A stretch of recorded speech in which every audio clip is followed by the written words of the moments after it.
Mám tu pri sebe Attilu Vega, predstav sa nám. Som Attila Veg, som z Gabčíkova. Aký štýl robíš? Robím štýl MMA. Moje tréneri, som za tým Octagon Academy Bratislava. Moji tréneri je Ilias Kondrič, Mišo Vičan a Tomikit Kováč. Dnes si tu mal zápas v MMA. Ako sa ti pozdával tento zápas?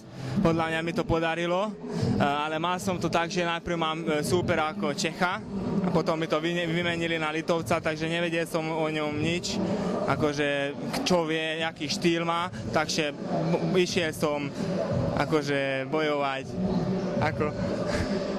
Takže na tvoj štýl sa ťa spýtam, aký štýl preferuješ? Ja mám štýl kempo karate a zápasenie, takže radšej bojujem na zemi.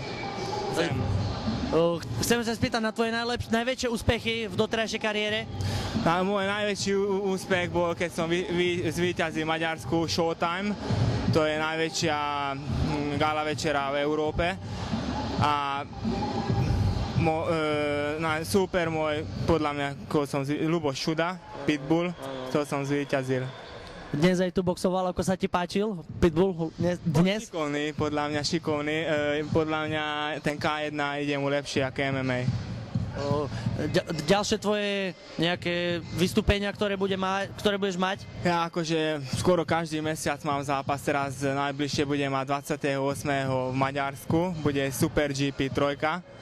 A tam sa budem predstaviť a v decembri budem mať 12. decembra a už mám na budúci rok, už do apríla mám zápasy, takže každý mesiac, takže zdravie, to je najdôležitejšie. Takže vždy, keď ideš poznať supera, pozrieš si ho? Pravda, že, takže vidím ho cez internet, pozriem, aký štýl má, na to sa pripravujem a ten dnešný súper, nevedel som, že aký štýl má, nič som nevedel o ňom a vyšlo mi to.